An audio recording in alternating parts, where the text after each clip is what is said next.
You're live. Well, great studio. I'm sure I've heard that before. Deja vu.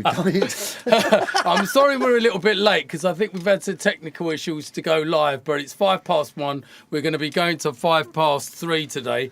Welcome to the 6th episode of The Blueprint. Now and again we throw a curveball and we go back to the original days. Way back.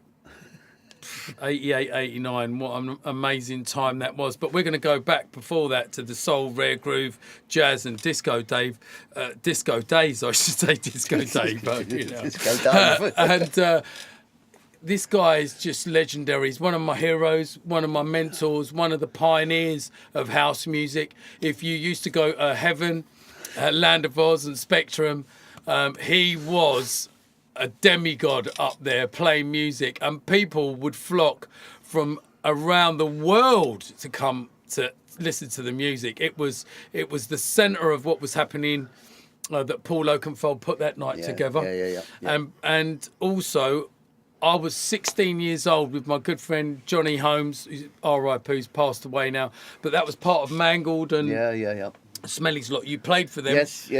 In With Colchester. With you. Yeah, Tartan House.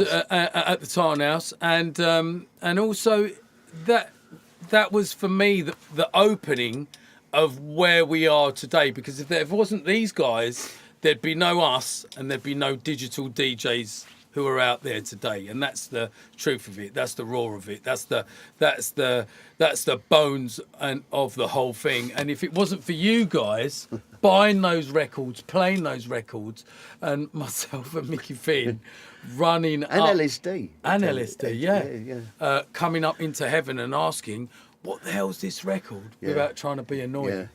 And this guy, you've played to thousands of people. First of all, Colin Hudd, welcome.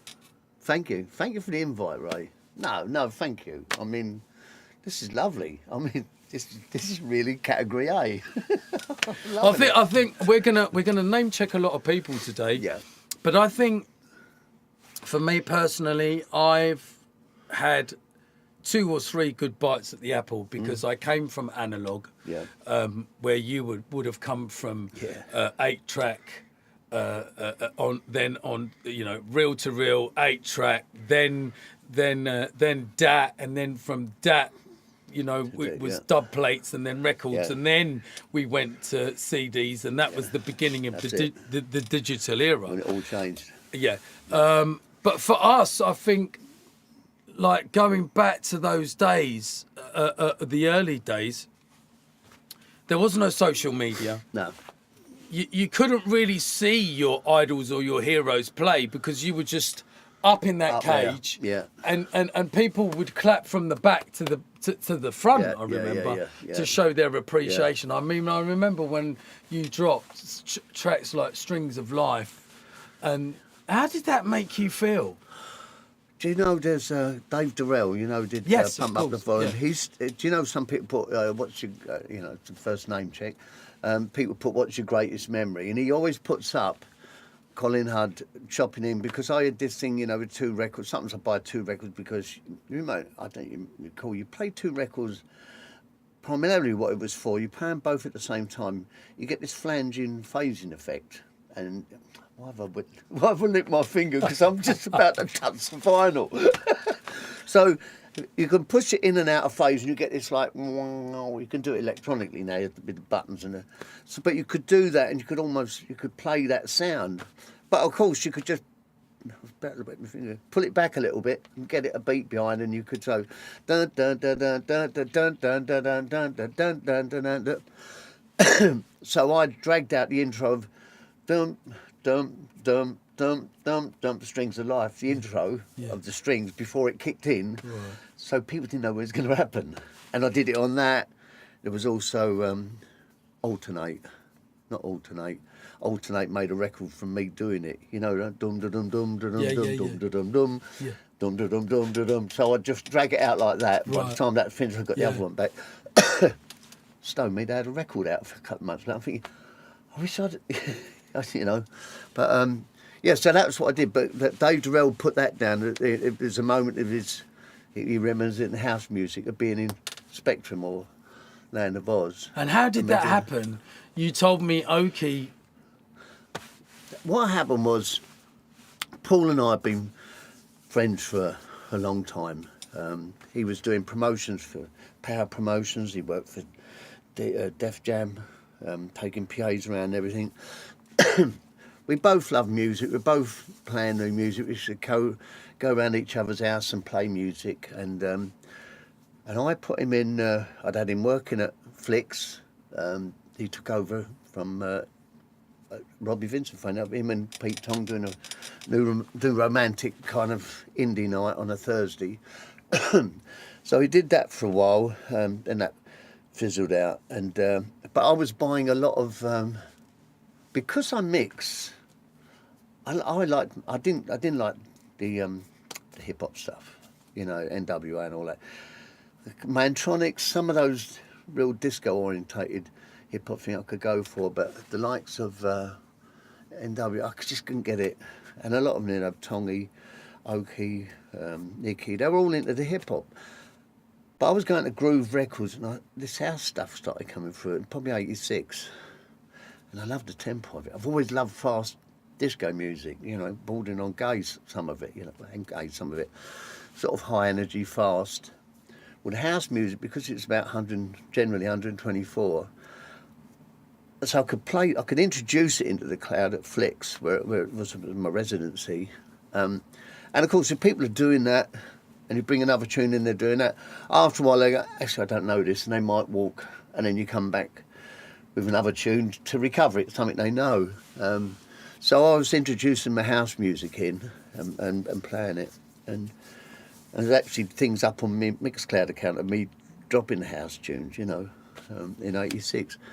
But as I say, I wasn't particularly into the hip hop. And then Paul come round once, I think it must have been about '88, and I played him. We used to play each other music, you know. I remember going around his once and him playing me drum and bass, you know, and one of the guys that was instrumental in the drum and bass, you know, when you sort of hear bits and you think, yeah, that's interesting, you know, that's something new coming up. So we'd always be sort of playing each other different music and seeing what we thought about it.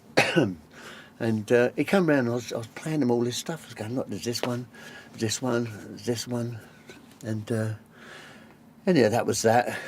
Then, of course, what unbeknown to me, him and a few others had gone to Ibiza, I think that year.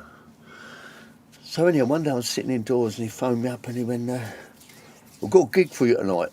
I was like, yeah, all right. So he said, yeah, I said, it's Monday. He went, yes, all right. He said, just be there at 10 o'clock. It's at Heaven. I said, what do you want me to play? He went, all that housey stuff he was playing me. He went, but don't talk. I went, what, not talking? He went, no, don't say a word. Just mix it. I went, all right. So I filled up this box and I'm thinking, this is the easiest gig in the world. Because all right, one of the flicks always be, this is, that was, this Luther Vandross, that was blah, blah, blah. So the thought of just mixing and not talking was, oh, don't get easier than that. You know, just play records. So then I've gone in there and I've got all these records I wanted to play. I'm on for 2 hours. I thought, so I looked down, after 10 o'clock, I looked down, because I walked in, I'm thinking Monday night, I walked in, it like, it's what Paul said, it's going to hit you like a train. Place was rammed. I was like, bloody hell. So I've gone up, first record I played, like 10 minutes in, I've looked down, the floor's mobbed. And I was like, all these new tunes, like bang, bang. And I was on the crossfader, bang, bang. My thing then was like, play as many records as you can in that 2 hours. And I remember Paul coming up to me at about 11 o'clock, he went, cool, why don't you get him going a bit then? Like laughing. I was like, yeah. So that was that. How long was you resident there for?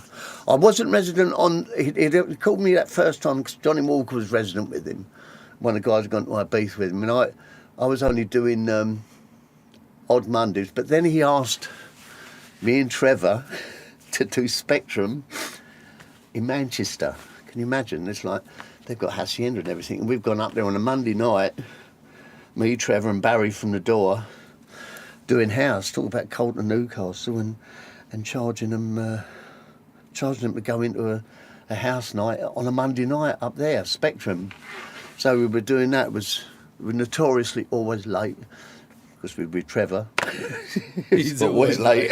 Shouting out Trevor Funk, by the way. Yeah, I'll tell you what, just whilst we're live, Dorian, I quite like the old Facebook one, because that one, I've got to look at the side and look at where it's coming from, YouTube. Lots of people are involved right now at the moment, but if you could get back, yeah, we'll see some comments coming up, because we might even take some questions. But right now, this is the legendary Colin Hudd on the blueprint. I'm so gassed and happy that he's here. Also, Colin's done the foreword of my book, which I which I haven't seen yet. You actually haven't. You actually haven't. But I was very inspired by you. But I don't want to even jump into that yet, because there's a lot of history. Yeah. Like you were talking about Flicks, also like all the other clubs that you played, because you were a soul DJ, right? Yeah. So look, this started off in the 70s, and it was like weekly taverns. Weekly taverns used to have go-go dancers, which is a girl dancing half naked, you know, which like having ministry, like, you know, podium dance. But it was girls dancing, all of this, go-go dancers, and we used to go to a place. It was the Harrow Inn, I think, on the 127, and the Circus Tavern, and the Velvet Lady above, and there was another one which is Monaco now, which was a platinum blonde. What was the club that Chris Hill used to do with That you? was the Gold Mine. So he was at the Gold Mine, and I went to the Gold Mine as well. But then the first residency I got was the Monaco, which was the platinum blonde. But so I'd started off. I wanted to be a DJ, but this girl I was going out with, I said, "Look, you could be the go-go dancer, and I'll DJ."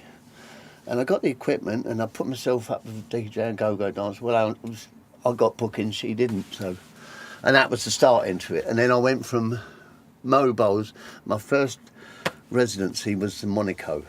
I can't remember. It wasn't much money. I'd gone from earning a lot of money as a mobile to not a lot as a. Who taught you how to mix? I taught myself to mix. Yeah, yeah, but. So I did that. So you started on Citronic decks or Garrard decks? I can't remember. Yeah, probably Garrard. That wasn't mixing. It was all then, you know, when I was at Monaco, there was a band on as well. So you'd go in between the band, and I was doing the comparing as well for, hello. Da, da, da, da. I'm getting a bit warm. So, yeah, I was certainly with comparing and introducing acts and all this business. And, you know, all stuff you learn. You learn your ropes, didn't you? I remember having the Minitones there, and they were the guys that used to be in the RTD tour, whatever it was, the little, you know, the two dwarf guys, or you know, Stunted Growth or whatever, and they used to appear down there. So I'd have all these acts and everything.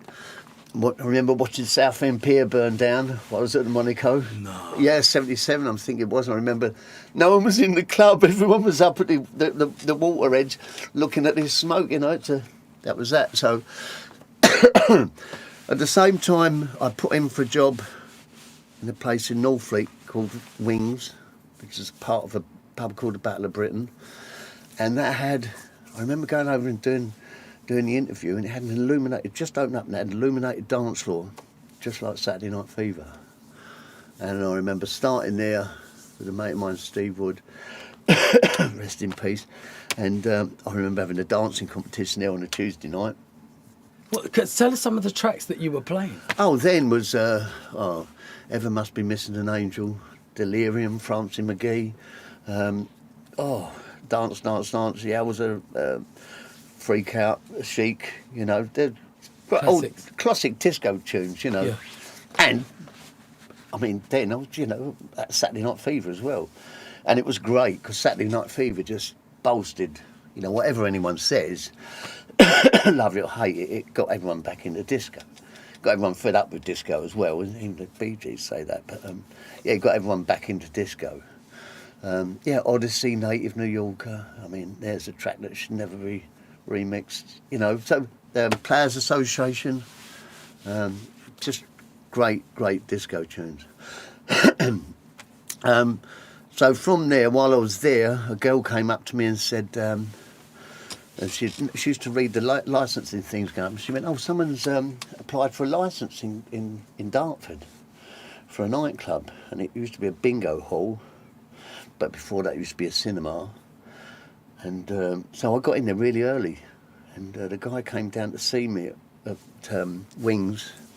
He went, "You applied for a job for me at when he was at Monaco." When I left to Monaco, and he had another club down there, and there was 3 clubs. So there was the Gold Mine, Monaco, and Bardo's. Bardo's had the nickname of the Flying Bottle. Yeah, you know. So if you couldn't get in the Gold Mine, the next one would be the Monaco. And if you couldn't get in the Monaco, you'd be at... So you know that wasn't the best place to be. So he gave me the job. And then between this time, I'd also got a job after auditioning at the Gold Mine. Christelle had left and gone to Lacey Lady, and they didn't have a DJ at the Gold Mine. And I auditioned that for a month. 1 month. They had 4 different DJs auditioning. I got that. So I was doing the Wings and the Gold Mine. And then Mike came down and saw me, the owner of Flicks as it was to become, and saw me work. And he went, "Look, you can have the job up there." And I started at Flicks. And Robbie Vincent was doing Thursday with Jeff Young. And I was doing Friday and Saturday, playing similar music, you know. That's when I, you know, really delved totally into soul music, soul and disco. And at that time, there wasn't that many venues playing black music. It was a very, very specialist thing. And that's what I'm saying, as I was saying before, you guys paved the way for guys like me to have an identity and also to have a connection. Yeah. Because there was this growing up in a tough UK in the 60s and the 70s and even in the 80s, and not really knowing where you fitted. And I used to jump out my bedroom window, and I used to go to the Embassy Suite on a Sunday, and I used to watch DJs like Gary Soul, Dave Malone, these Mr. Toast. These were all the guys. Jimmy Dixon. We love Dave Malone. Mr. Toast, and these are the guys that we were inspired, because at the same time I was listening to Tony Blackburn when he was on Radio Caroline, and then it was Robbie Vincent that was on Radio 1. And he was on Radio London, wasn't he, Robbie? Radio London, that's it. So these were the guys that we were able to go, hang on a minute, there was John Leach on Essex Radio. He came along a little bit later on. And then there was Buster Brooker on Radio Orwell. So that's where my catchment area was, Ipswich and obviously Colchester. And then it became very, I mean, what I noticed in my writing the biography with my co-writer Dave Jenkins, shouting at Dave Jenkins out, everything happened so quickly.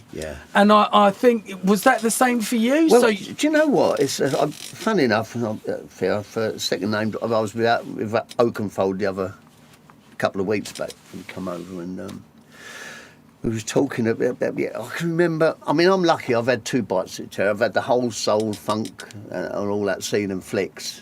And do you know what? One of the glass clickers said, you know, at the time, you didn't realise what was happening. He was part of something that was quite special.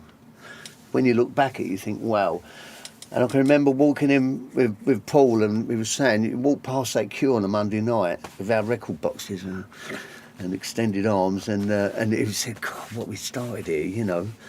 But you kind of not took it for granted, but it just how it was. And when you look back, you was in the moment. You look back at it and think, wow. Now you look back. I look back and I go, and like the things you say to me, and it's like Ellis D always credits me for inspiring him, and I'm like, really? And he's like, yeah, you was. You know, it's only recently I've seen that he's put it up and posted and tagged me in it, and I always remember. I remember the 2 people I remember are you and Mickey Finn. Mickey Finn was a sort of, he was up against a cage like that, staring all the time. But I remember you always used to come up, and you were always.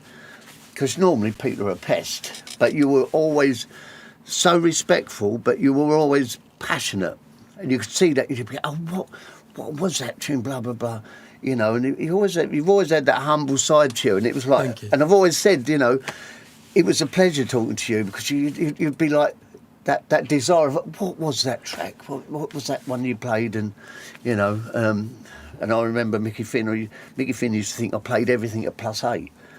I mean, I didn't, but there was this myth that went around. Everything he plays is +8, but sometimes you have to be +8 to get it into that one, to get it down to that one. So, yeah. So I remember the two people I remember are you and Mickey Finn more than anything. It changed our lives because we were the new kids on the block, and I remember standing there with my friend, bless him, R.I.P. Johnny Holmes, and we used to get like 10 of us to go up on a Monday, and we'd get there about 10 or half 10 because you had to queue to get in. Yeah. But by the time you got in, and it used to finish at 4, didn't it? 3. 3, that's 3, it. yeah. So, and I used to finish, go straight back home, have a wash and go. That's what I'd be smashed. And all my pals, whatever they were doing, they'd still make it to work. But I was like, and that experience of just hearing the sound, because it was one of the best sound systems in London. Turbo sound rig. You know, like amazing. it was that turbo used to hit you in your chest. And I just used to think, I used to come out there and I just used to look at you guys and I used to think, that is hopefully going to be me one day. And I listened to you, Johnny Walker, Cole Cox, Oki. Yeah. I think Bob Jones played up there. I think Tongy had played up there a few times. Trevor. There was Alex P.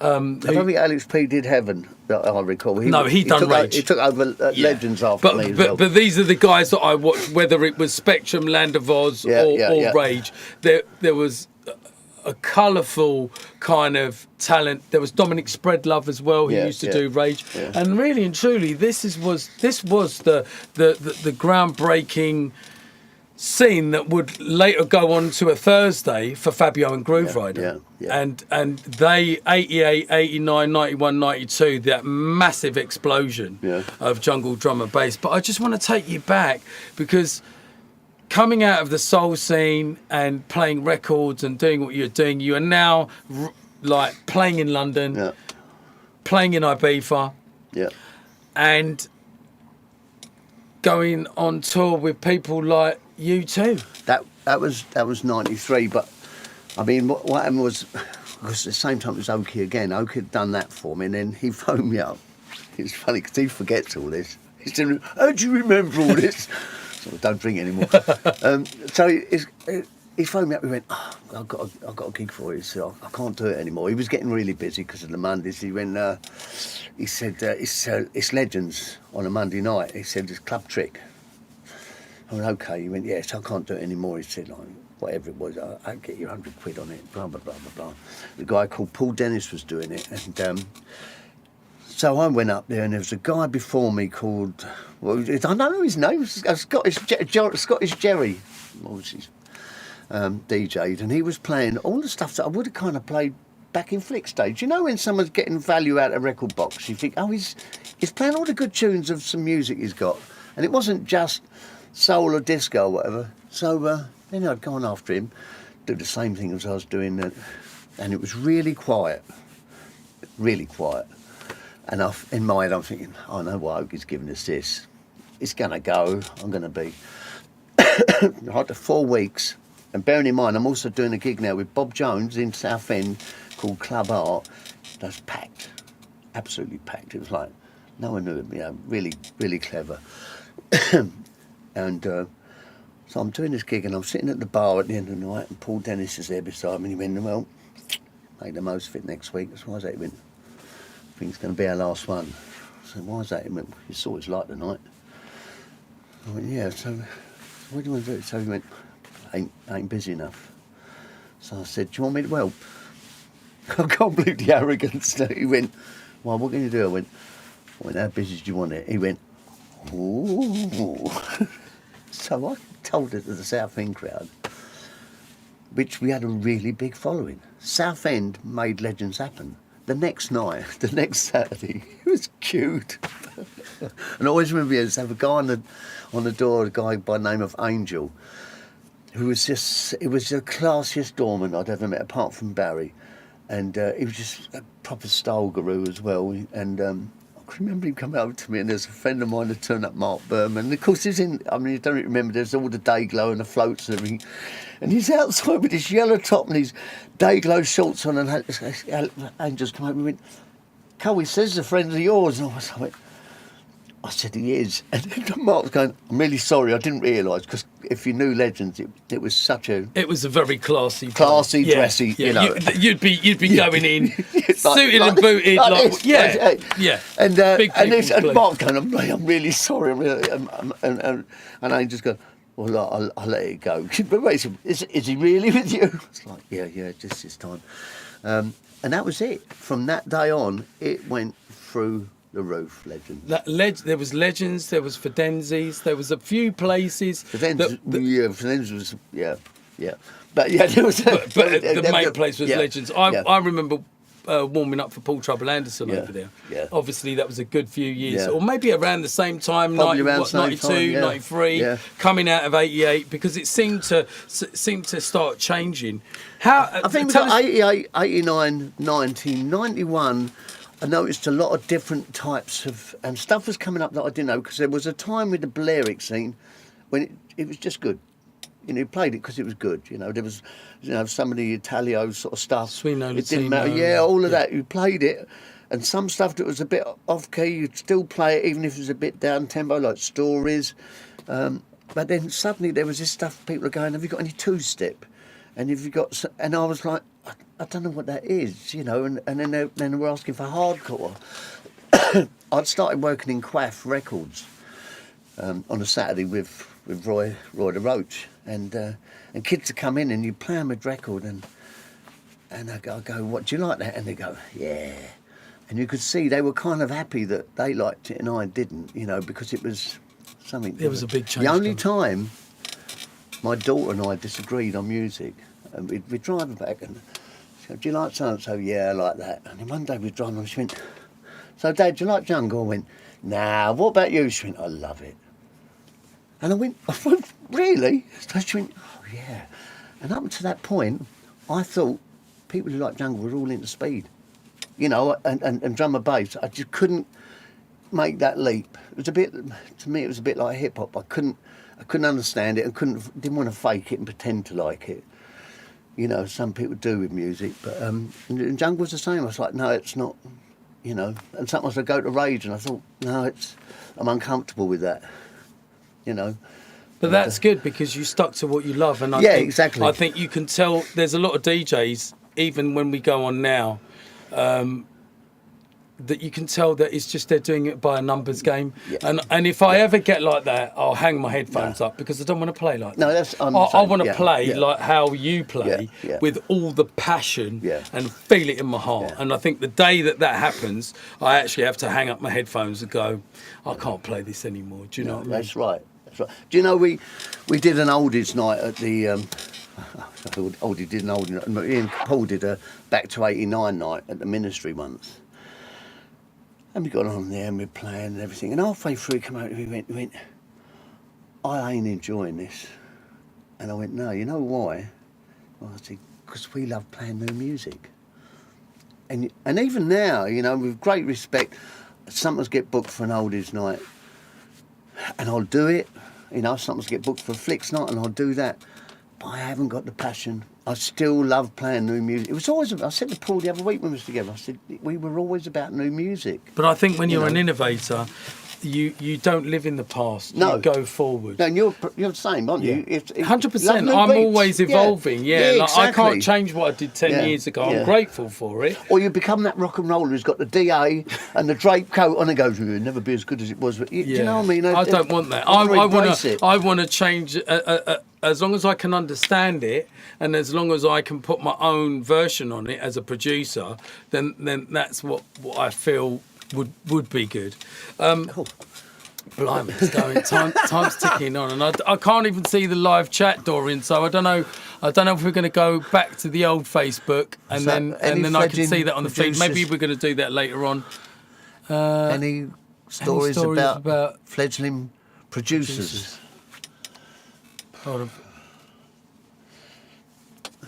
Oh, so was there anybody that you well, you talked about Alternate there. Was there? No, but I mean, at one point, people were bringing you music like that. You'd go. People would I see people bringing white labels to Rage.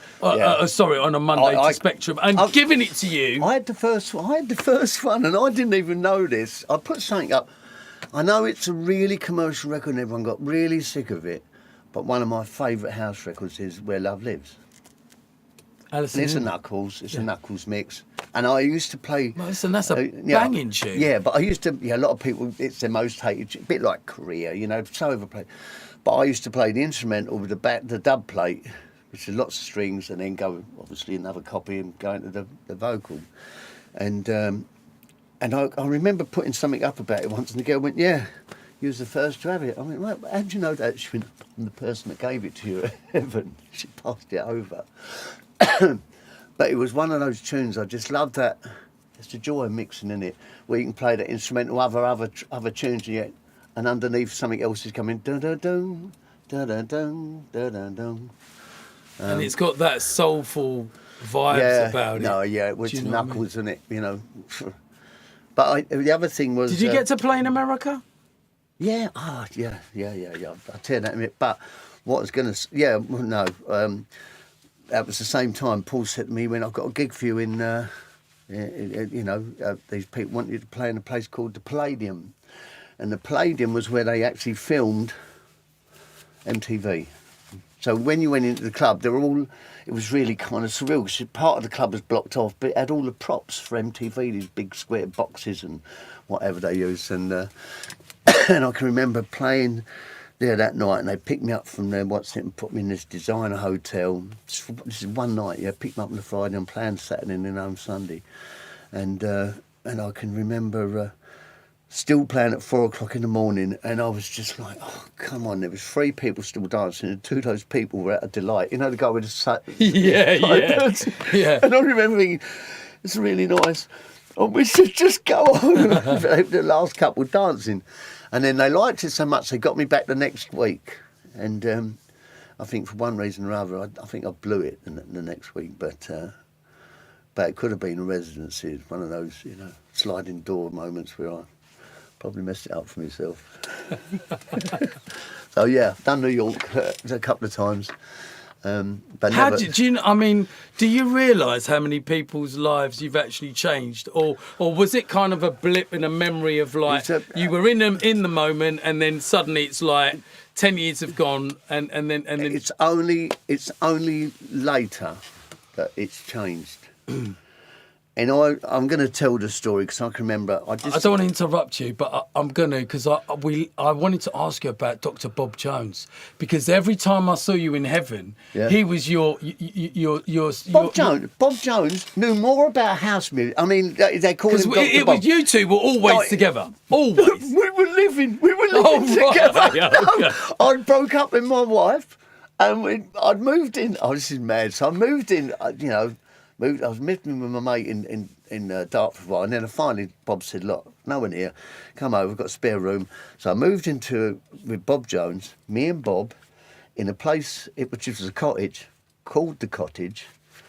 And then I remember Bob saying to me once, he went, Chad, just found out something. So what's that? He said, well, cottaging is a term. He said, but it's gays. I went, oh yeah. He said, well, look, me and you, 2 blokes, living together in a cottage, in a place called The Cottage. I mean, it's not looking good. so yeah, but I would be with him. He would tell me stuff. I mean, he always knew stuff about soul and funk. He's a legend, memory man. But he'd tell me stuff about house music, and I'd be like, do you know this? He's a reader. He reads and knows, and he'd go, oh, that's so-and-so. He used to be with Dr. Bob Jones. Yeah, so it was great. So he would come up with me. Me and my mate Nobby used to drive, and Bob would be with us, and he loved it. Bob Jones, I made a record called Mental, that you know about. Bob Jones. Going back, Bob Jones is in the video. Is he really? I've got to see that. No, Bob Jones. You go and click Manic MC's Mental, and I had, like they have Bez, the dancer in the Happy Mondays. Bob Jones was telling me all about Bez. I went, you can be our dancer. So Bob Jones has got a ponytail on, Well, we've all got ponytails. I've got a ponytail in it as well. And I'm doing all this. And Bob Jones is going past like this, dancing. And every time I post it, Jones is going, thanks for that, Cole. But going back, and not a lot of people will know, or maybe if you were from that era, you would realise, a lot of the house music was coming from the gay clubs in New York and coming over and was in Ibiza. And that was really the structure of when everyone was popping what they were popping, the Summer of Love, 88. Yeah. It really did bring people together, Yeah. whether you was white, black, brown, Asian, a doctor, straight, gay. Yeah. There was no discrepancies of who you were. It was just everybody was together. Do you know what I mean? There was a time my friend walked into, I think it's because there was a lot of stigma before that. No, a friend of mine come into Legends once and he went, it's going to kick off tonight. I said, why is that? It's a firm here from Chelsea. He said, I know it's going to kick off. He come over to me an hour later, he went, I can't believe it. He said, someone should just come up there. He said, I'm wondering if he's going to give me a slap. He says, put his arms around me and told me he loves me. But what I'm saying is that in itself, culturally, I think changed the whole music industry to it took violence off the without a doubt, out of the because stands in the football, you know. Yeah, because people then it was the first time that you'd seen couples integrate. 88, 89, and before that, like I'm going back to my mum's and dad's age, it was very rare that you would see a coloured couple together, white and black and white and brown, and there was a lot of stigma towards that. So again, you guys were very responsible for, again, a massive culture change, which would then carry on 4 years later, 88, so 88, 89, 91, 92. Yeah. 92 is really when we started to come through and graduate to get to 93, 94, which was our golden years, like it was for you, 88. So I wanted to name check some DJs. There was Paul Trouble Anderson, God bless him, R.I.P. There was Colin Favour. Fat Tony. Yeah, Fat Tony. Tony's still, you know. Trevor Fung, Trevor's brother. There was also Lyndon C. There was a few other guys I remember. HMS, Colin Dale. I was resident with him at Slime Time because we used to do Slime Time. What's the club round the corner from Heaven? Limelight. Soundshaft. Soundshaft. So we used to do that, I think, on a Tuesday or a Wednesday. Oki used to do Future in there, didn't he? That's right. Yeah. What that energy that you got from playing to the crowd, can you describe that to us? Because I know what it felt like on the dance floor, but how did you feel when you were up there? Do you know what? It's a really weird thing, and part of me wishes I'd embraced it more because I just used to look at, all I used to do was look at the floor and make sure that I used to pick an empty spot and I'd want that to be busy, you know, that and so you still had the mentality of playing at Flicks is like, I'm going to make sure that I keep the floor. I want to keep the floor. It's all about keeping the floor. And give them both their due. That was the only two DJs that used to say that to me was Fungy and Oki was reading the floor. Because a lot of people just, you know, how many DJs go out there now and they play something and they've got their set all worked out, and if it doesn't work, what do they do? I mean, my whole thing was when I was mixing, try and mix anything, you know, and if it didn't mix, try even harder to mix that in. And that was the fun of it. I've got to tell you the funny story. When I was at Heaven, because, you know, I used to be on a crossfade all the time then. I wasn't one of those. I was like bang, bang, bang, bang, bang. And so it was a Rain mixer. It's the same ones they used to have in Paradise Garage at the time. And I remember the third time I went in there one day on a Monday, and there was the two guys that were in there. And he got the sound engineer, he came up, he went, Colin, we love what you do. He said, but that's the third time we've changed the crossfade slider. He said, I'm going to give you this. It was metal fatigued. I've got it indoors, I should have bought it. And there's a lug he used to break off where I used to slam it every time and it would metal fatigue it. He said how much it costs him. He said, every time, he said, we have to strip it down, we have to put a new crossfader in. He went, please, can you try and be a little bit more gentle with it? I've actually got the crossfade. I keep it, you know, and you can see the lugs broken off of it. I mean, I've had some of the most amazing nights just as a young DJ, and to me, any DJ should go and listen and be on the dance floor. And most of the people that have done testimonials that were coming into Jungle, who had come to see me play when we were already, because people forget that we were like established house DJs. Just after you guys, we'd come straight through, you know, and we were all playing at Astoria. We were playing for the Crazy Club. There was Weekend World. There was so many of these warehouse and outdoor raves, but then it kind of fizzled out for you. Like you went on tour with U2. That was 93. Yeah, that was 93. That was another one. Oakie phoned me up. He's always Oakie to go, I've got a gig for you. And I he went, well, I can't tell you much about it at the moment. He said, but we're going to be working all through summer. He said, I can't do all the gigs. He said, I'm going to share them with you. He said, and you'll be playing between 30,000 and 120,000 people. And he said, I'll tell you more about it tomorrow. I put the phone up, I thought, someone's got a big scene going abroad, you know. And I'm looking through, it wasn't Facebook, I'm trying to look through Disco Mag and all that. Who's got something going on, you know, some event sort of thing. And yeah, and I was with this partner at the time, was a girl called Julia, and she was like, I'm trying to think, Chud, you know, blah, blah, blah, blah. And yeah, he rang me next day when... he said, right, I'll let you know what it is. He said, we're performing with U2. He said, no, I don't want you to be spooked because there's ways of dealing with it, blah, blah, blah. I was like, I'm sitting there thinking, I don't even know most of their records. I know a couple. The mate of mine, by this time, was living with another mate of mine in Grays, Bill Locke, and he went, here's your homework. He's given me this album of U2 to listen to. And then Paul said to me, you've got to have an interview with someone to see if you're people like us. A guy called Finton Fitzgerald, obviously Irish, had an interview with me and, you know, to see what I was about. Obviously I can't, you know, with a major band. And that was it, you know, they accepted me to go on there. And the next thing, me and Paul was going down to, you know, I don't know if you know, by the M1, there's these big aircraft hangars, and it's where they built our 101 and our... You know, the air balloon things, massive things, great big doors on the front. And they were practising setting up stage there for U2. And you know, riggers were practising how quick they could put it up, take it down, put it up, put it down before they went out on Europa, as it was. So that was it. Yeah, we did Europa. I did 20 dates and Paul did 20. And it was mad, you know, there we are, you know, police escorts and... I walked off stage as who did Walking the Wild Side? Lou Reed. As I walked off stage, Lou Reed was going on, and I can remember there was stereo MCs were appearing. They had the backing girls there, and in Cologne, because we'd have names on the door, dressing rooms. Yeah, dressing rooms. You know, Colin Hudd, Zeropa.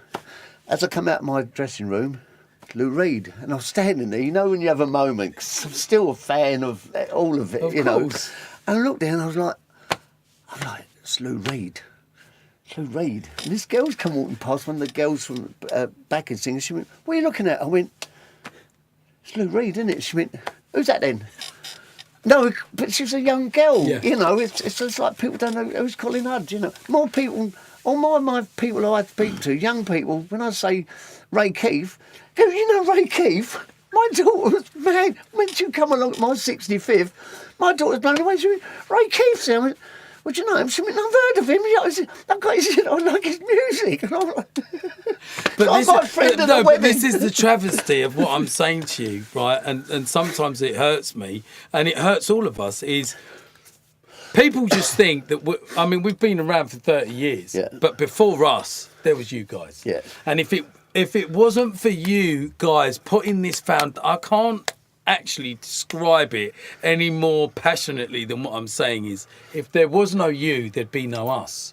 And you really did the groundwork, like I said, playing black music, playing gay music, kicking down the doors, you know, of oppression, you know, coming through Thatcherism. It was a tough time to be working class. Yeah. But we had this solidarity, and the solidarity was music, and Yes. and it was breaking down the boundaries. And one of the things that I feel is, if I'm a present DJ, i.e. I came from analog into digital, I've been able to adapt. But for you guys, it was such a big change. I mean, you do it now. But who would have even thought that we'd be playing CDs, that we'd be playing USBs or airdropping off of your phone? One of my artists came around my house the other day and went, "Yeah, Ray, I'll just airdrop it to you." I was like, "What?" He's like, "Yeah, I'm just going to airdrop it onto your Mac." And I was like, "Okay, cool."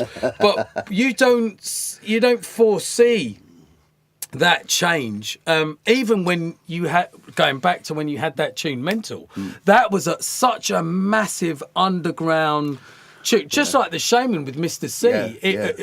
You know, it was fighting the system, and everybody was going mental at that point. That was the thing, because it was funny, because me and Oakley were both trying to make tunes then. I can remember, because he was obviously more ahead of the game than me. He had perfecto. But I remember being there on a Monday night, and he went, "So I've made a new tune." I went, "So have I." He went, "What's it called?" I went, "Mental." He went, "That's what mine's called." I won't swear.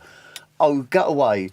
I said, "Look," I said, "You've had loads of things come." I said, you can't do this. I've got it all." Because what had happened, I was working with this guy, rest in peace, Erskine Thompson, who got in touch with me and went, "There is no finer time than hello, Jim Tobin." He said, "No finer time for you to make a record," he said, "than now." And this was 88. So I'd heard this record came through, and it was a rip-off, as you probably know. It was Hypnosis by Droid, and they'd used the Georgia Moroder in the background of it. And I turned around and went, "Look, no one's on this. We could do something with this." So we recreated it with a guy called Richard Cottle, and went in the studio with that, and a guy called Paul Borg, who I ended up making Audio Deluxe with. We went in there and beefed it up and everything, and Morgan's going, "You need it called something." And of course, at the time, when I used to mix on the Crossfade, when I'd go really silly, it would sometimes, I mean, that's crazy when I think back, it would sometimes engineer mental, mental, mental, and they would be chanting mental as I was mixing. And I'll phone him up, I've got it. I said, "There's a new chant coming out called Mental. We call it Mental."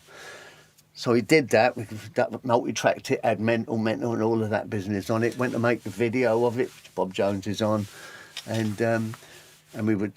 Morgan was trying to lease it to either Eddie Gordon or Pete Tong. They were both after it, and by the time it actually got out, it went to Eddie Gordon.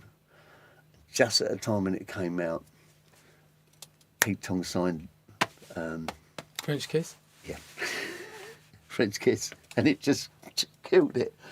So we went up to 20. We went up higher than that. But then what happened back in the days?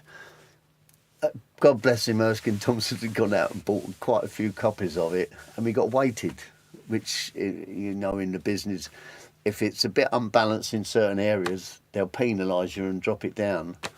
And he'd bought up a certain amount in a shop, and we got penalised. So we went in at 28, I think, and next week was 29. So, and then, of course, French Kiss come out, and that was the new flavour.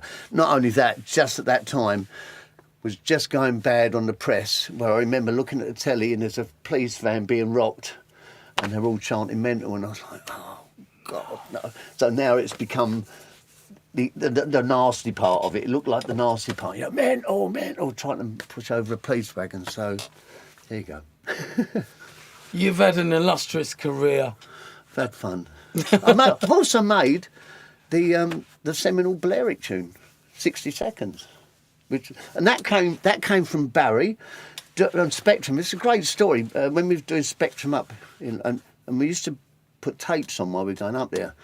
And Barry he used to be on the door at Spectrum. You know, people that went there, original people like Steve Altman, that were there, we all know Barry, and you remember Barry. So he was on the door for us up there. On the way back, he was playing all this music, and it was he played a bit of Suspiria and all different.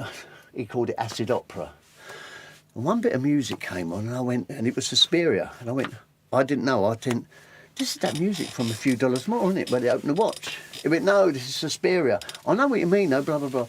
And with that, I went to a guy called Morgan King and said about it, and he went, oh, that's with these keyboard riffs and everything, which went on to be what I did with Paul Gazelda Deluxe, 60 Seconds. And, one housey, very downbeat, and it's the seminal sort of Balearic tune.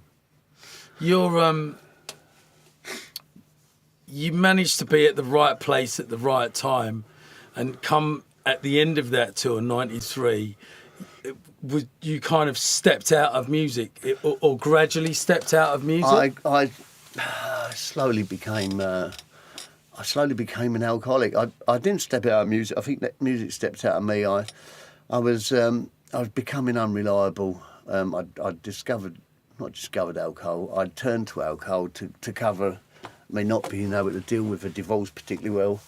And I was sort of honing my skills as an alcoholic, which I'm fortunate to say I'm a recovering alcoholic these days. But and of course by 1999, I was in the rooms of a certain recovery section, which will remain anonymous. But there's a strange thing, because a few years later I'd moved to Thailand, and I sort of hung up my sleeve, you know what I'm going to say? I'd hung up my slip mats, and I thought, do you know what?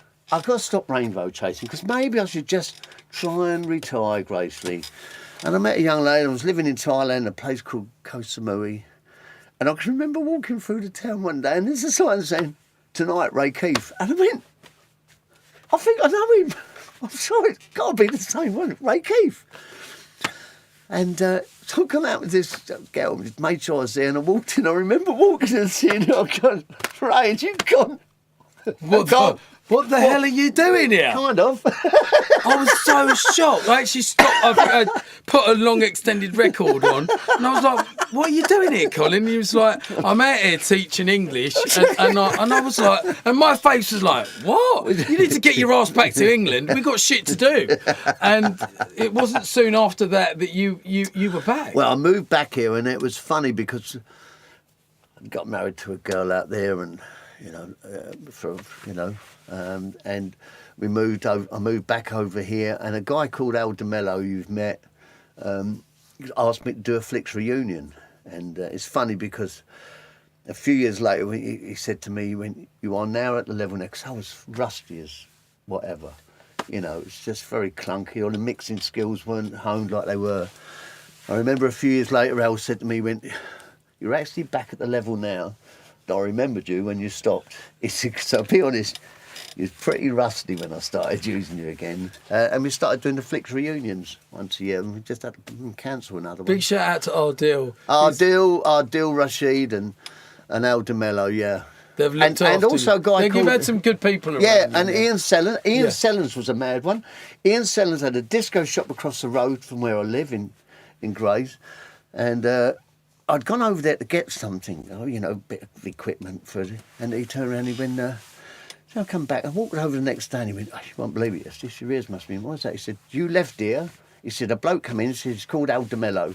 He walked in, he said he turned around and was getting something. He went, "Don't ever see a bloke called Colin Hudd, do you?" I mean, he's just walked out the door. So he got us in touch with each other to do the Flicks reunion, so that's why that all come back together. How long have you been a recovering alcoholic, if you don't mind me asking? 1999, I got into the rooms. Yeah. And it doesn't seem a day too long. Probably the best thing I've ever done. I wanted to ask you as well, would you change anything?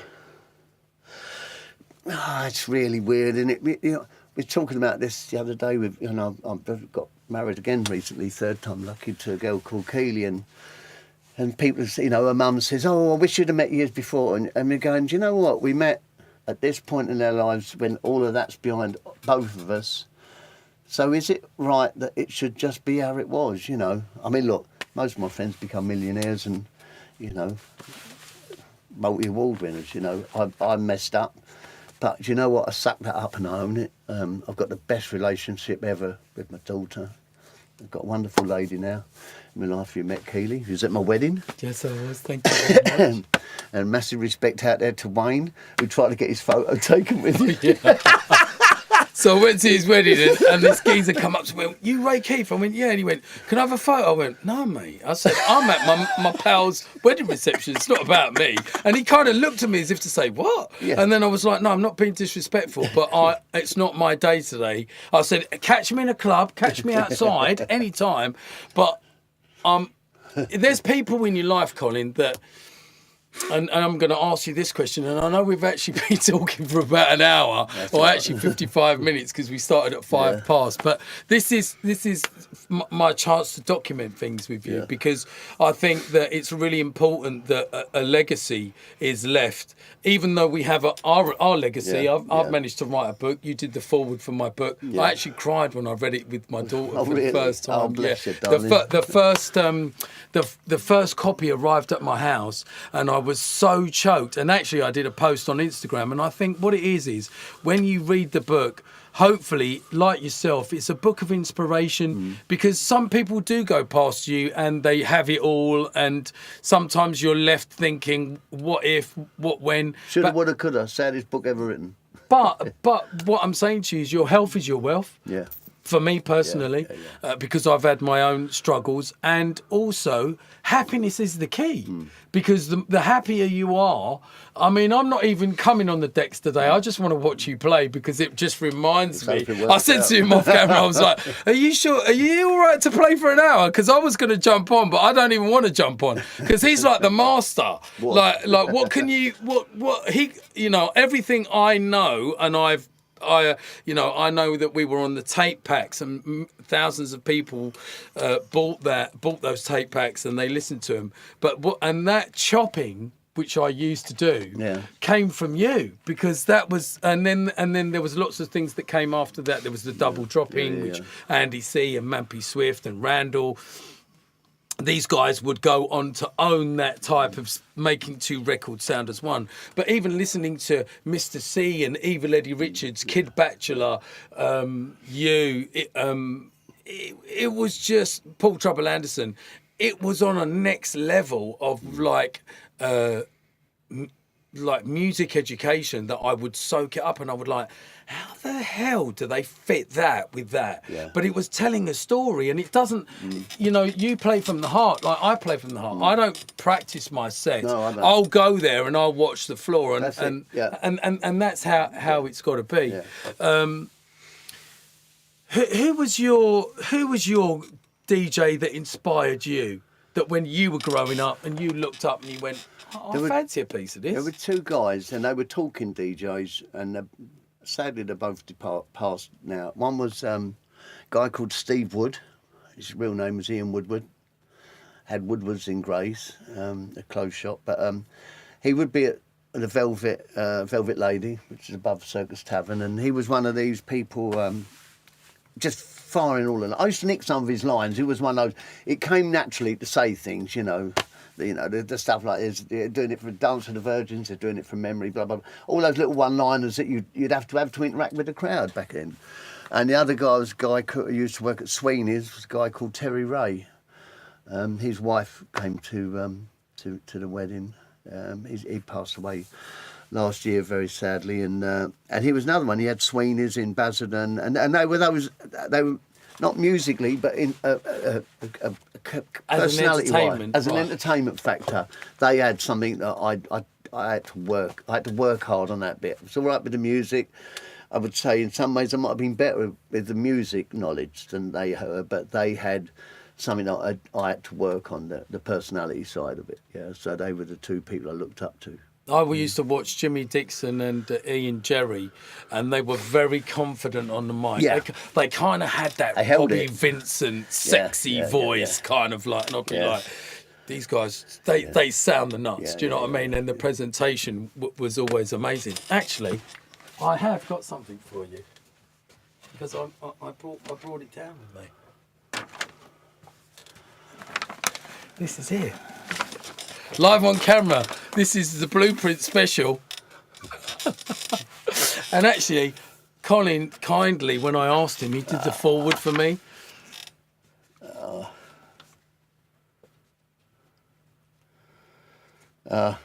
Dearest Colin Hudd, my good friend, thank you for the inspiration I love you and loved watching you in heaven. Love always, Ray. Oh, look, and there's in forward by Colin Hudd. Oh, my God. Oh, my God. Come here. What? Come here, you. Geezer, you know. If it wasn't for, like, seriously, it wasn't just, you know, what you guys did. We managed to take it to another level, and I can't thank you enough for that, because I always think I'm so passionate and I love the music. We've helped a lot of people. Someone's going to get this bag as a present, you know. You're so Recycle. Yeah, of course. I did the same thing. My kids are. My kids someone else's. I unwrap my presents quite carefully sometimes because I'm always wanting to recycle. No, it's been an absolute pleasure for you to help and also to document. You know, I mean, as we said, memories sometimes get faded, and we're not always. We're not always like, you know, like you can't remember everyone and everything. No. But if you can get a majority of it down, I mean, now the next thing for me, after doing the Dark Soldier book, I'm going to do a documentary which we've shot already 6 hours of footage, and that's called Dread at the Controls. And I want to leave a legacy that people know where we came from, not just how we got here, like Jungle Drum and Bass is here, but what was before that, and what was before that, and what was, and how do all of those dots connect? Because this is what, and how it's pushed it forward, even to the new generation now. Do you know what I mean? Of what's going on. What does the future hold for you now? Do you know? I don't know. I've got a radio show I was doing on Stomp, which I did my last one last Saturday because. And people are going, oh, he's retired. I said, no, I haven't retired. I just want me saddies back. You know, I was just talking to Dorian earlier. It was like, it was 4 o'clock till 7. You know, and Keely finishes work at 3. Not that it's all about Keely, but, you know, she finishes work at 3. You know, I was driving home to do my show and then finishing at 7. And it was just like, and even Scott, who owns the radio show, he said, like, I totally get it. I totally get Maybe it. you could pre-record in the week. I could do, you know, look, like that live. We're talking, I like the live thing, you know, that's, the only thing I've always missed, you know, is a crowd. I mean, I don't know how you do it every week, and part of me is like, I want to see people, I love looking at an empty bit of floor and trying to fill that bit up, you know, to just stand there with a microphone mixing. It's all right, but I like to see the feedback because that's all I knew. Yeah, you come from that culture. You know? Yeah, like 3 people on the dance floor, and the next minute, it's. I did it a couple of weeks ago. I was playing in Bristol. They put me in a side room. There was like 3 people on the dance floor, and then half an hour later, there was 200 people on there. But because you're building the floor, and you don't mind starting from scratch. Do you know what I mean? That's right. I just want to say. How grateful we are to artists and DJs like you who have helped pave the way for people like myself. Not just me, you know, anybody you speak to from Essex, Colchester, London. You know, I've seen you play at Heaven. I've seen you play at the Tartan House. I've seen you play at Mangled. I've seen you play at... You've seen me mangled. I've seen you being mangled. Yeah, but the thing about it is, like...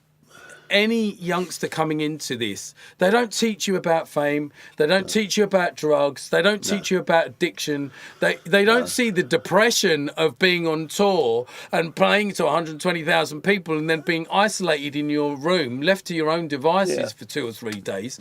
You're home alone, your family suffer, there's breakups, there's not that many makeups. It's a selfish thing what we do, but it costs us a lot. Yeah. And it's and you've got to be dedicated. I mean, I'm over half a century now. I'm not going to go into the exact figure, but what I'm saying is I still love what I do, but I do see it changing. There's certain things I don't like now. As you get older, you start to turn to different things, you know.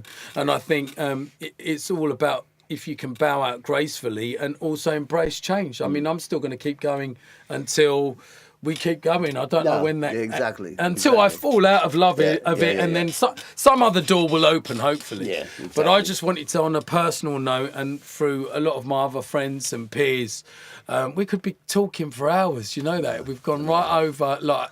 I want to listen to you play some music, because that just brings back so many memories for me. So if you wouldn't mind gracing the decks, I don't mind. And I know. I thank you for this today, Ray, because as you know. Colin had some really bad news last week. Unfortunately, are you all right? Of course. Colin's brother passed away last week, and he messaged me. We always keep in contact. We always talk. We always shout at each other, make sure we're okay. And so, thank you very much for coming on, because I know that it's heartbreaking, especially when it comes out of the blue. But again, it's adversity, and it's how you deal with it. Exactly. And I'm glad we've been able to keep you focused on something else. Yeah, I know, and I appreciate that, because you said to me, I hope it's not too soon. It might do you a favour, and it has. It's taken me away. Sometimes it's it's about getting away from Colin, self. we love you, brother. I can't tell you how much you mean to us, and I'm so happy that we're all still part of the journey. We're going to set up right now. I'm going to let Colin get settled in. I'm going to take the mic. I'm not even going to play any music. I am just going to move these chairs out of the way, and we are going to get set up to play some music. Wow. People, there's thousands and thousands of people out there that have queued up many times outside heaven. I used to be one of them. I was like, I hope I get in tonight, because there was a point where they used to cut us off. Dorian's in. Dorian was coming. Yeah, I'm going to switch microphones in a minute, but we'll just get set up. You're going to go... I think it's both the outside ones. Oh, here. Yeah, so these ones, hopefully. Yeah, that should be all right. And then you're going to be on CDs. Well, I'm so gassed right now. Colin Hudd in the building, you know. How many times in your life do you get to get a living legend? Listen, I'm not even going to play no records. I don't even need to, because this is what these guys were doing. Is that you? 1, 2, 3, 4.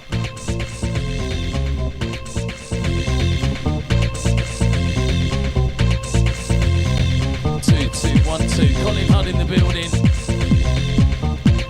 Straight back to 88, 89. We'll give you some shouts out on the radio.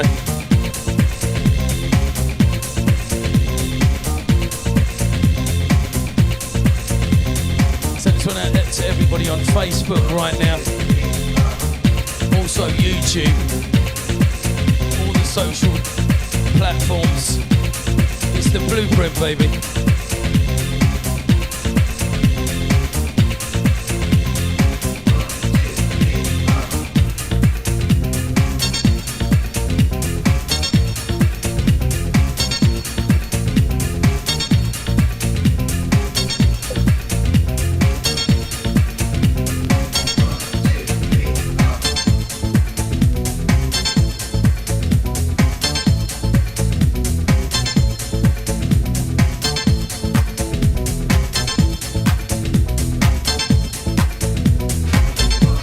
Straight back.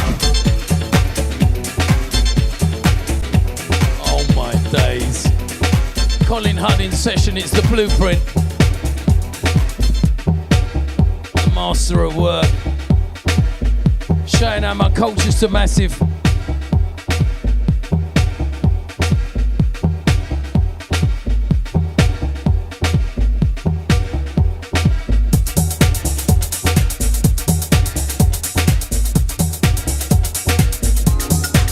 Went out to everybody that used to go to heaven on a Monday. Also legends.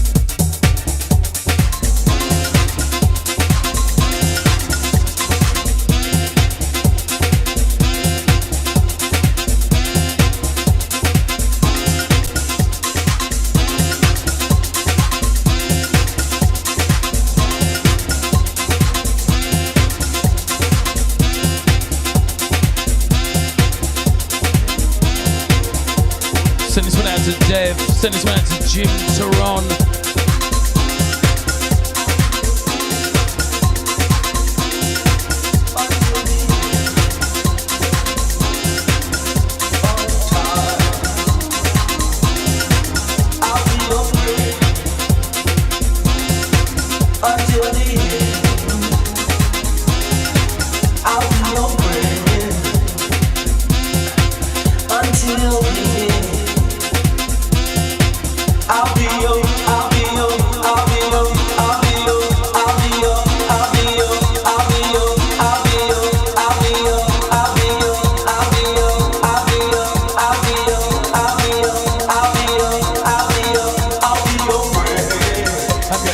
Everyone, send this one out to Dev, send this one out to Shane, send this one out to the real Vincent Griffith.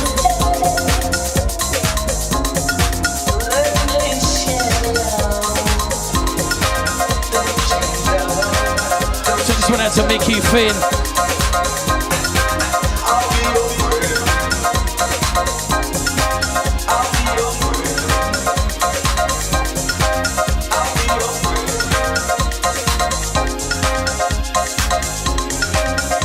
Send this one out to Trevor Fung.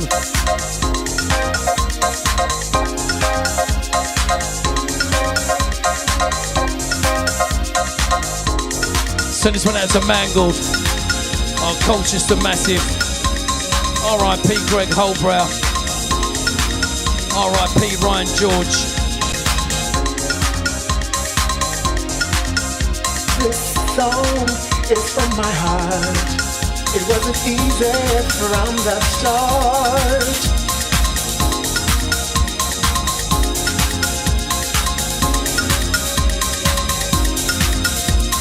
Hey, can you see? Everybody's dancing with me.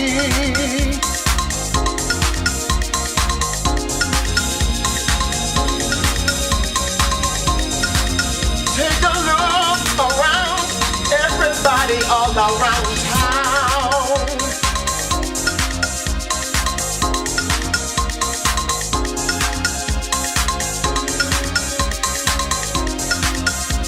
Music, take control. Music that's good for your soul.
The legendary Colin Hudd in session right now on the Blueprint.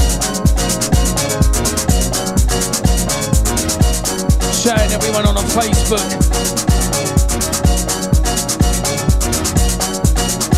Happy Christmas, everyone.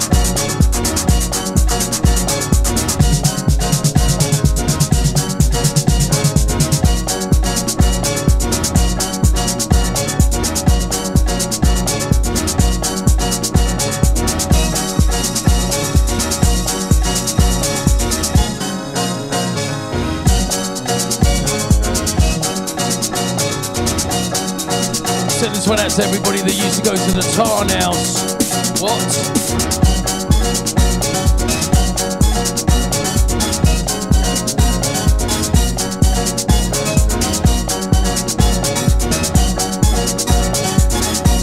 Send this one out to Terry Wilson, send this one out to Dave, send this one out to Brad.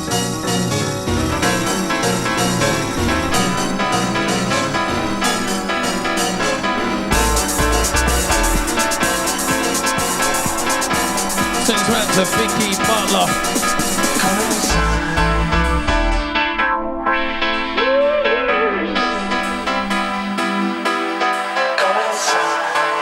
Send this one out to Marianne Popov.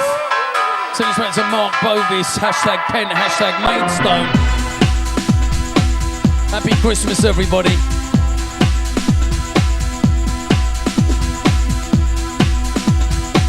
I'm not even coming on the decks, I'm just watching the master at work right now. Send this one out to Tara. Send this one out to Jason Hopkins. If you want your shouts on Facebook right now. Oi oi. Tops come off, t-shirts on.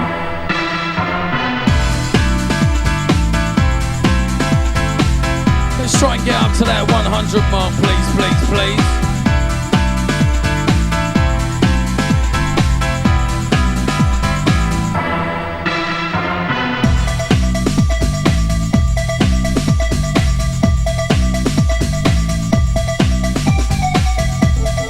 Please keep sharing the show. It's the blueprint. The legendary Colin Hudd. Playing you some 88, 89 tunes.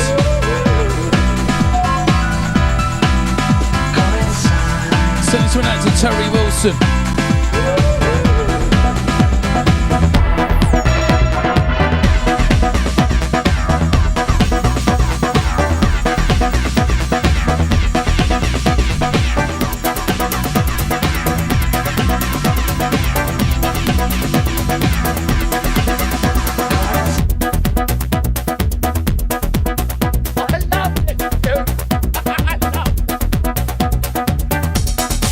Dropping them Balearic beats.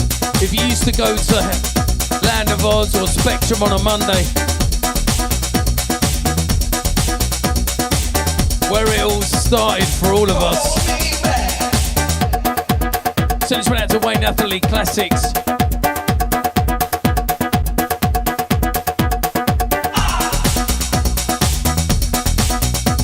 Send this one out to Dr. Bob Jones. Send this one out to Ardell. Send this one out to Jeff Young. Big shout out to Eddie Gordon.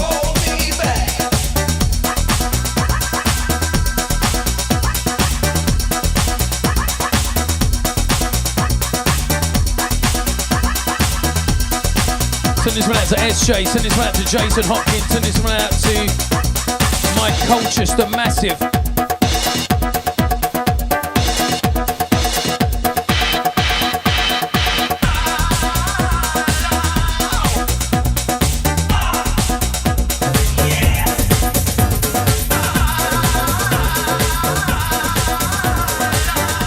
That's how we're living.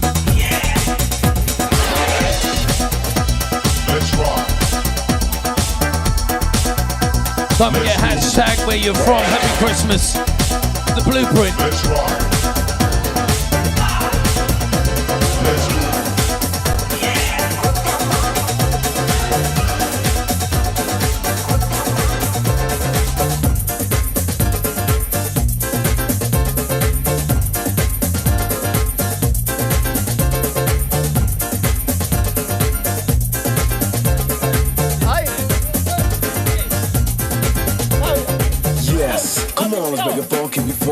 To what thing we made. Hey, ain't it good to you? Are you well? Of course.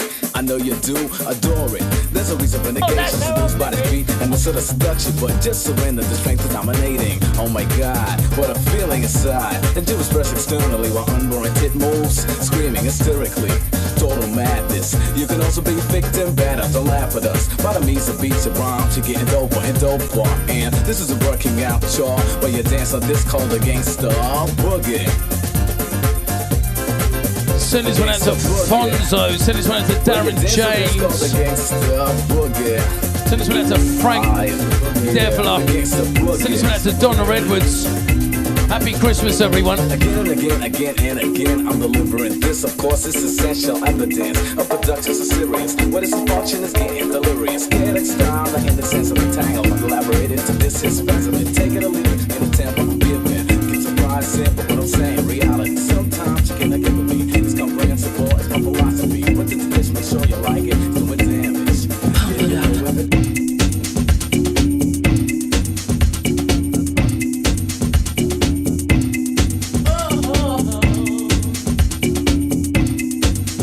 Send this one out to Anthony. Send this one out to Gavana. Send this one out to Kyron who says big ups. Please keep sharing the show. Let's try and hit that 100 mark. It's the blueprint. The legendary Colin Hudd in the building. Playing an 88 to 89 set.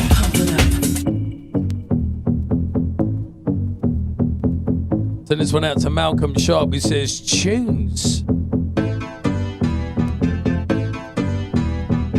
We're about to get busy, people. Please keep sharing the show. Send this one out to Brad Davis. Let's see if we can hit that 100 mark. That'd be super blessed. Picking up my Thames Delta family. Can you believe Christmas is on Saturday?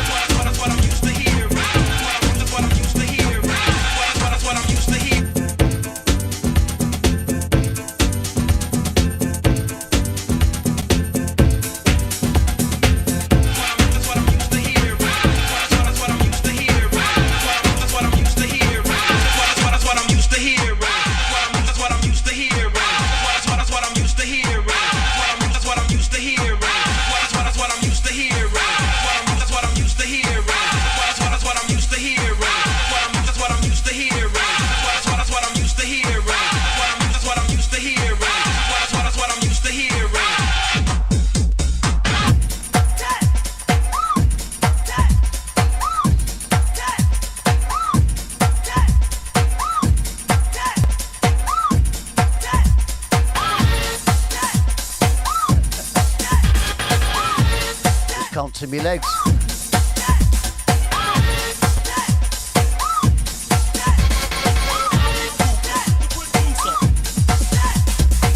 It's time to get funky to this cut, so scream and throw your hands up. The party's about to begin, and I'm gonna rock it to the end. I'm known as the DJ, F-A-S-T-E-D-D-I-E. See, it's all cause I'm about to get raw and raw.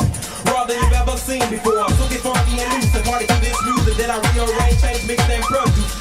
With no one else without a doubt, cause I'm the only one that turns it out.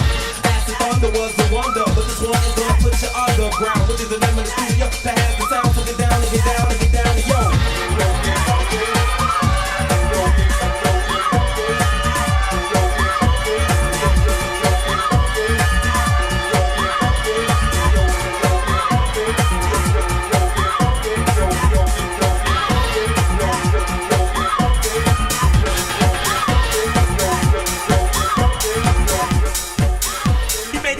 Boy is banging. Bring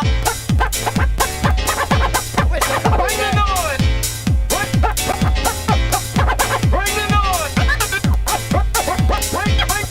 Bring the noise. Bring the noise. Turn up the bass and get ready for the one cool rock steady. I got the bass boy and it's happening. Start to dance, beat start tapping. Let's do it, y'all. Let's move it. When you move it, then groove it. Get the weak tracks out of my face. Play this jam. Turn up the bass.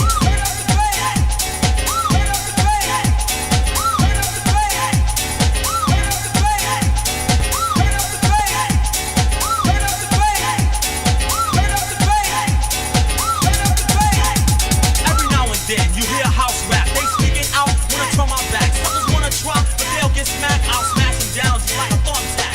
Cool rock steady is in full power. I got you sweating, don't take a shower. When you make a record, it comes out sour. Packing the place and turn up the bass.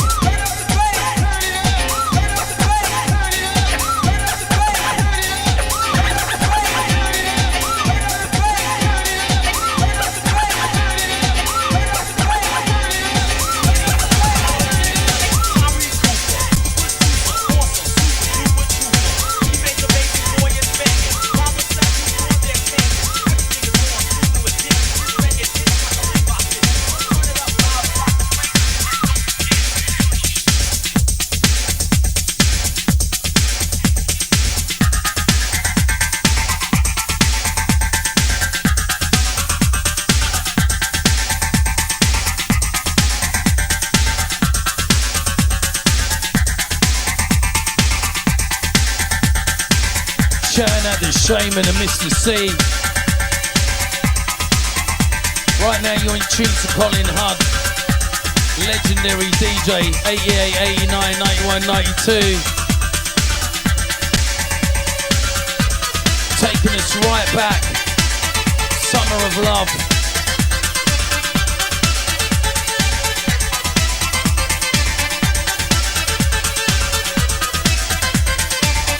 Oh my days.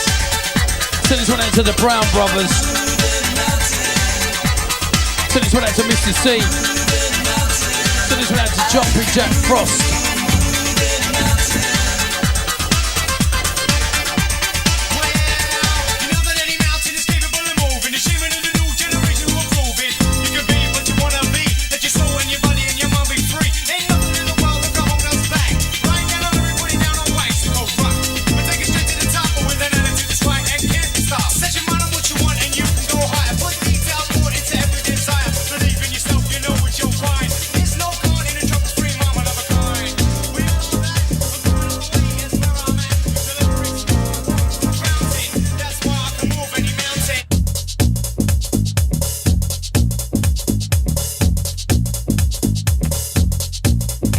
Send this around to the legendary Paul Oakenfold. Send this around to Carl Cox. Send this around to Dave O'Brien. Send this around to Triss. Send this around to Kroll. If you know, you know. Oh gosh. Send this one out to everybody that used to go with Astoria.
Send this one out to Matthew B.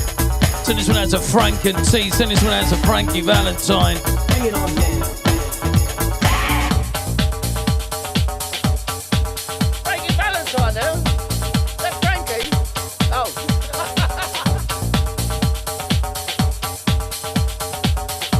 Send this one out to Bushwhacker. Bring it on down.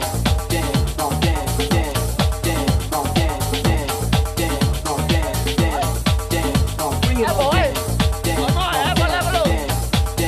Don't normally do requests. Bring it on down.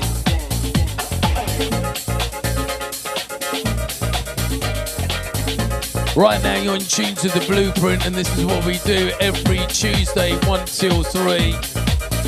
Got Colin Hudd on as a special guest today. Before there was Jungle and D&B, this is what we used to do. Send this one out to the class of 88, 89. Let's go. I'll bring it on down. I take it higher. Feel your body burning with desire. One step, a little closer. Turn around and shake it like you're supposed to. A roller coaster.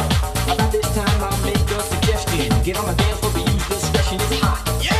Without bringing on down.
Sense out to everybody that used to go to Vinyl Zone and Jazzy M. Some original business at Orbital. We love this one. Right now you're in session with Colin Hudd on the Blueprint. Playing you some of those amazing classics.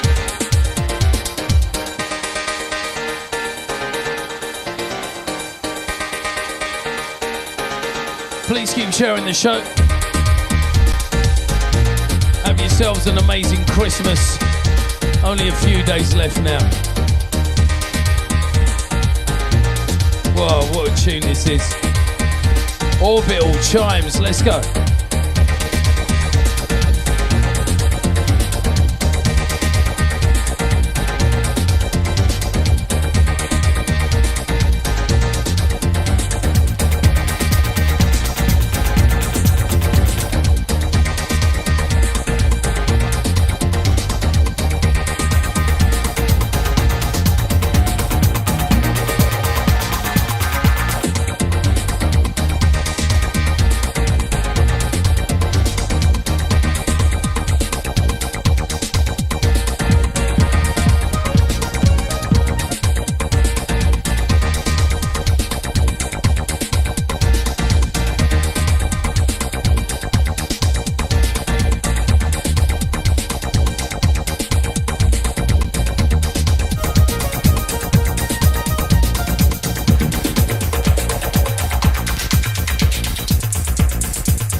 like a windmill. I'm on track when I hit it. As a matter of fact, I don't keep my heart.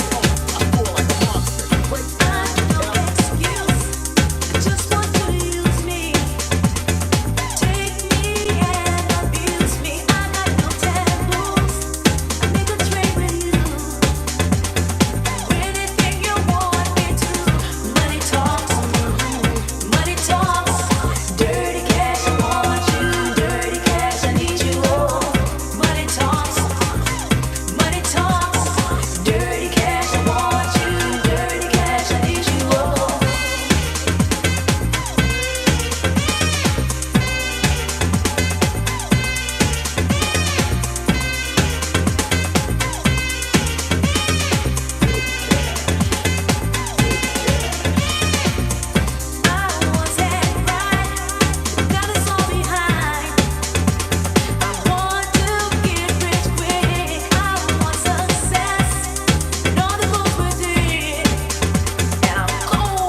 If you've just tuned in, it's the blueprint. We've got the legend that is in and out of shot, Colin Hudd. Playing you some of those 88 and 89 classics.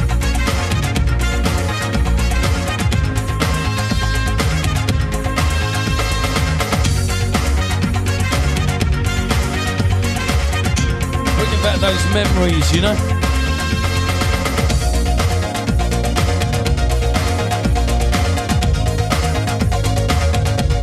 Keep sharing the show. Happy Christmas, everybody. If you missed the interview, you can go back on playback. Picking up everybody in the feed right now. If you're on YouTube, if you're on Facebook, if you're on Mixcloud.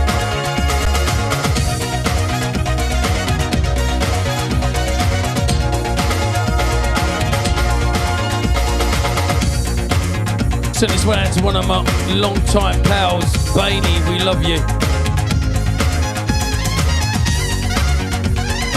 Send this one out to the Top Buzz. Send this one out to the Fantasy. Send this one out to the Seduction. Send this one out to Fab and Groove.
How we doing, Ray? We're doing good. We're going to go to 3:05 if you can see the time. Past. Oh, mate, I'm loving it. Colin Hudd, you know, in the house. Legendary, living legend. He's playing all specials that I've never even heard before, honey. All different intros and all different versions.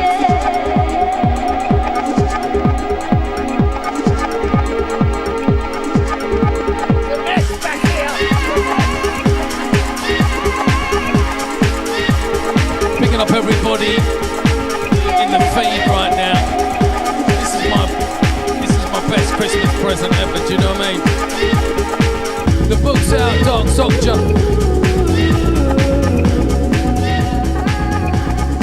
Wow.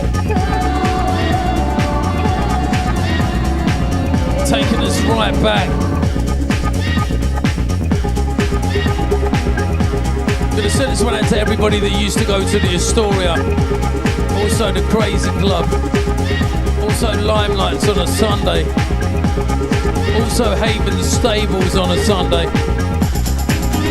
If you used to go Spectrum, Land of Oz or Rage, this one's for you. Have yourselves a great Christmas. Man like Colin Hudd, legendary, living legend.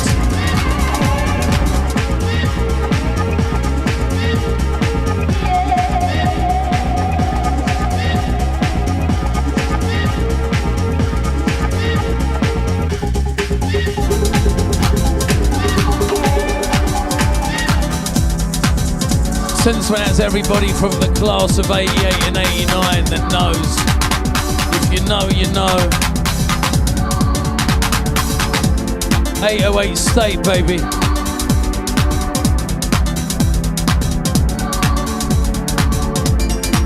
Happy Christmas, everyone. Stay safe.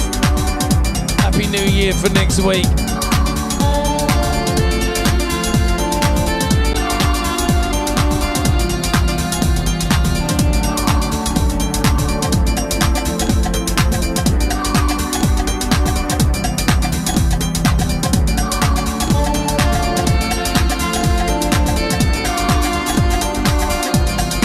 Some of the classics, right?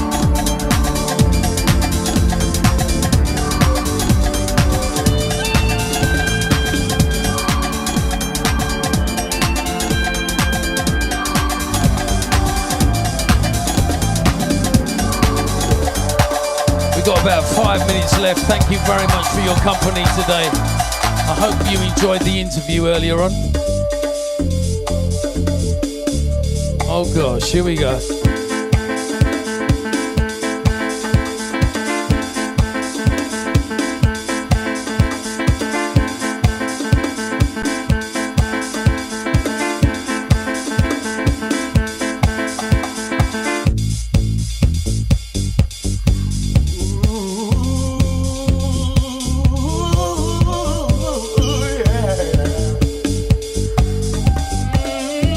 Sent one to Mickey, Finn and Darren J.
to take you up there. Colin Hudd, you know, in the building.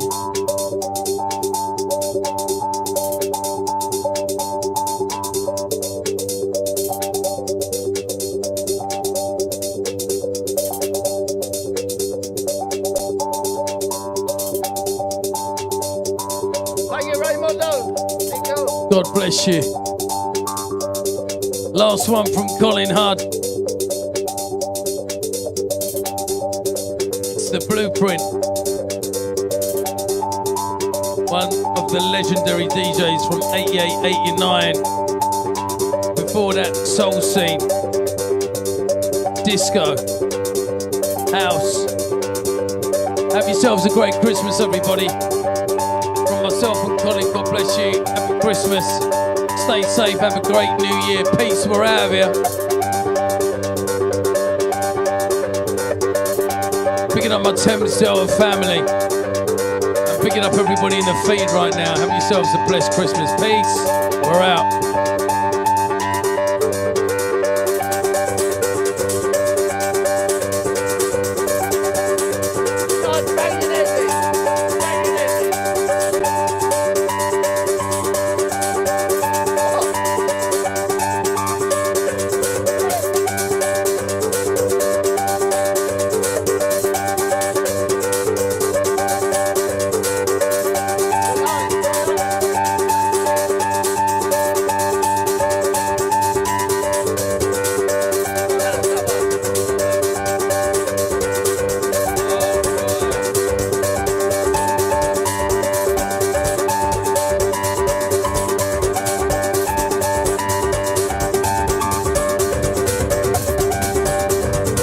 Thank you, Ray.